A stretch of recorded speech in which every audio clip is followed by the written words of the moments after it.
اللہ وحدہ والصلاة والسلام علی من لا نبی بعد اشہد ان لا الہ الا اللہ وحدہ لا شریک لہ واشہد ان محمدا عبدہ ورسولہ اما بعد فاعوذ باللہ السمیع العلیم من الشیطان الرجیم الذین یؤمنون بالغیب ویقیمون الصلاة ومما رزقناہم ینفقون۔ وہ لوگ جو غیب پر ایمان رکھتے ہیں اور وہ نماز قائم کرتے ہیں اور اس میں سے جو ہم نے انہیں دیا خرچ کرتے ہیں۔ اس آیت میں اللہ رب العالمین نے متقین کی صفات ذکر کرنی شروع کی کہ متقین ہوتے کون ہیں۔ پہلا وصف بیان کیا جو غیب پر ایمان رکھتے ہیں۔ ایمان کا لغوی معنی تصدیق کرنا ہوتا ہے، جیسا کہ سورۃ توبہ آیت نمبر 61 میں ہے۔ اسی طرح سورۃ یوسف آیت نمبر 17 میں یوسف علیہ السلام کے بھائیوں کا اللہ تعالیٰ نے قول ذکر کیا جو انہوں نے اپنے والد سے کہا وما انت بمؤمن لنا ولو کنا صادقین، تو ہمارا تصدیق کرنے والا نہیں ہے، تو ہماری تصدیق نہیں کرے گا اگرچہ ہم سچے کیوں نہ ہوں۔ تو شرعی طور پہ زبان کا قول ہو یا دل کی تصدیق ہو، دل کا اعتقاد ہو، اور اسی طرح جوارح کا عمل، یہ تمام چیزیں ایمان میں شامل ہیں۔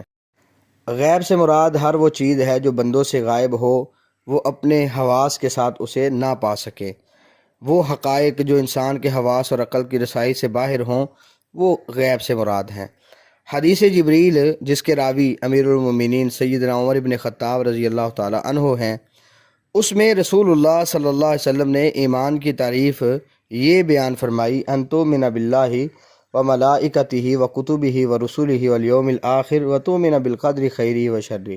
صحیح مسلم حدیث نمبر 8 ہے کہ تو ایمان رکھ اللہ پر، اس کے فرشتوں پر، اس کی کتابوں پر، اس کے رسولوں پر، یوم آخرت پر، اور اچھی یا بری تقدیر پر۔ اسی طرح ہر اس چیز پر ایمان رکھنا ہے جو اللہ رب العالمین نے ذکر فرمائی، چاہے رسول اللہ صلی اللہ علیہ وسلم نے بتائی، سابقہ غیب کی خبریں ہوں یا موجودہ ہوں یا آنے والے احوال ہوں، قیامت کی نشانیاں ہوں، جنت اور جہنم کے بارے میں ہو۔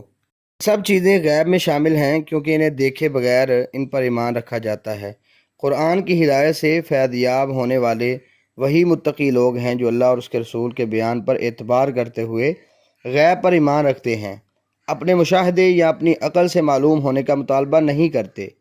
غیب کے منکروں کو قرآن سے کچھ حاصل نہیں، جیسے اندھے کو چراغ کا کوئی فائدہ نہیں ہوتا۔ یہاں ایمان بالغیب سے آغاز کیا کیونکہ یہ بنیادی ارکان میں سے ایک رکن ہے۔ جو آدمی ایمان بالغیب نہیں رکھتا، جس چیز کی خبر رسولوں نے دی، نبی مکرم صلی اللہ علیہ وسلم نے دی، یا جو بھی اللہ تعالیٰ کی طرف سے چیزیں آئیں جو ان کو نہیں مانتا، وہ بندہ مومن نہیں ہے، وہ ملحد ہے، وہ کافر ہے، یا وہ بدعتیوں میں سے ہے۔ دوسرا وصف ذکر کیا وَيُقِيمُونَ الصَّلَاةَ، اور وہ نماز قائم کرتے ہیں۔ قرآن مجید سے ہدایت حاصل کرنے کے لیے غیب پر ایمان لانے کے ساتھ ساتھ عملاً اطاعت بھی ضروری ہے، اور اس کی پہلی اور دائمی علامت بلا ناغہ نماز پڑھنا ہے۔ 5 وقت اذان سن کر نماز پڑھنے یا نہ پڑھنے سے اطاعت کرنے یا نہ کرنے کا فیصلہ ہو جاتا ہے۔ پھر جو شخص اطاعت پر تیار ہی نہ ہو اسے ہدایت کیسے ہو سکتی ہے؟ نماز قائم کرنے سے مراد نبی کریم صلی اللہ علیہ وسلم کی طرح نماز ادا کرنا ہے، جیسا کہ صحیح بخاری حدیث نمبر 628 ہے۔ نبی کریم صلی اللہ علیہ وسلم نے حکم دیا صلو کما رأیتمونی اصلی، تم ویسے نماز پڑھو جیسے مجھے پڑھتے ہوئے دیکھا ہے۔ اسی طرح نماز کے اندر اعتدال ہے، اطمینان کے ساتھ نماز ادا کرنا، یہ بھی بنیادی ارکان میں سے ہے۔ جو آدمی اطمینان کے ساتھ نماز ادا نہیں کر رہا تھا، نبی کریم صلی اللہ علیہ وسلم نے متعدد بار اسے کہا ارجع فصلی فإنک لم تصلی، جا کے تو نماز پڑھ، تو نے نماز نہیں پڑھی۔ اسی طرح جماعت کے ساتھ نماز پڑھنے کا اہتمام بھی ہونا چاہیے، اور صفوں کی درستگی یہ بھی لازمی ہے۔ نبی کریم صلی اللہ علیہ وسلم نے فرمایا تھا فإن تسویۃ الصفوف من اقامۃ الصلاۃ، صحیح بخاری حدیث نمبر 723 ہے کہ صفوں کو درست کرنا یہ بھی اقامت الصلاۃ کا حصہ ہے۔ الصلاۃ لغوی طور پہ دعا کو کہتے ہیں، جیسا کہ سورۃ توبہ آیہ نمبر 103 میں ہے وصلی علیہم، اس سے مراد دعا ہے۔ اسی طرح نبی کریم صلی اللہ علیہ وسلم کی احادیث بھی ہیں، اور شرع میں نماز صلاۃ سے مراد نماز ہے، اللہ کی عبادت ہے۔ ایسے اقوال و افعال کے ساتھ جو معلوم ہیں، مخصوص ہیں، ان کا آغاز تکبیر سے ہوتا ہے اور اختتام سلام کے ساتھ ہوتا ہے۔ تو یہ اللہ کی عبادات میں سے سب سے عظیم عبادت ہے۔ عبادت کرتا ہے وہ اپنے دین کی حفاظت کو کر لیتا ہے، اپنا دین محفوظ کر لیتا ہے۔ جو اس کی حفاظت نہیں کرتا وہ اپنے دیگر معاملات خراب کر بیٹھتا ہے۔ اسی لیے نبی کریم صلی اللہ علیہ وسلم نے نماز کو ترک کرنے والے کو کافر قرار دیا ہے۔ تیسرا وصف ذکر کیا وَمِمَّا رَزَقْنَاهُمْ يُنْفِقُونَ، اس میں سے جو ہم نے انہیں دیا خرچ کرتے ہیں۔ اس سے مراد نفلی بھی اور فرضی ہر قسم کا خرچ ہے۔ جو کچھ اللہ نے دیا اس سے مراد ہر نعمت ہے، چاہے مال ہو، اولاد ہو، علم و عقل ہو، قوت و صحت ہو، عزت و وقار ہو، ہر نعمت میں سے کچھ نہ کچھ خرچ کرتے رہیں۔ یہی متقین کا وصف ہے۔ ساری نعمت خرچ کرنے کا مطالبہ نہیں ہے۔ اگر زکوٰۃ ہے وہ بھی سارے مال کو نہیں لیا جاتا، اس میں سے بھی کچھ حصہ مقرر کیا گیا ہے۔ اور اسی طرح نوافل ہیں، نفل کی صورت میں بھی کچھ نہ کچھ خرچ کرتے رہیں، اس کی رغبت ہے۔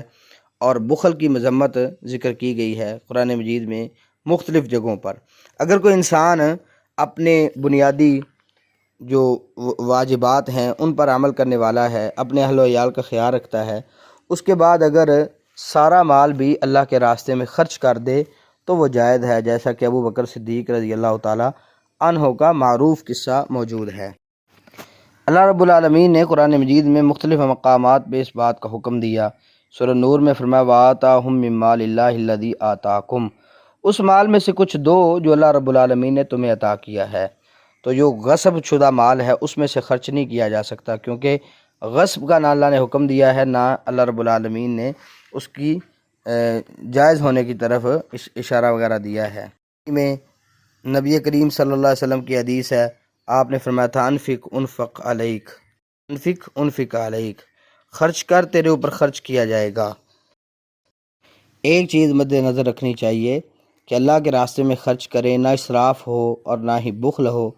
یہ عباد الرحمن کے اوصاف میں سے ہے، جیسا کہ سورۃ فرقان آیہ نمبر 67 میں ہے والذین اذا انفقوا لم یسرفوا ولم یقتروا وکان بین ذلک قواما۔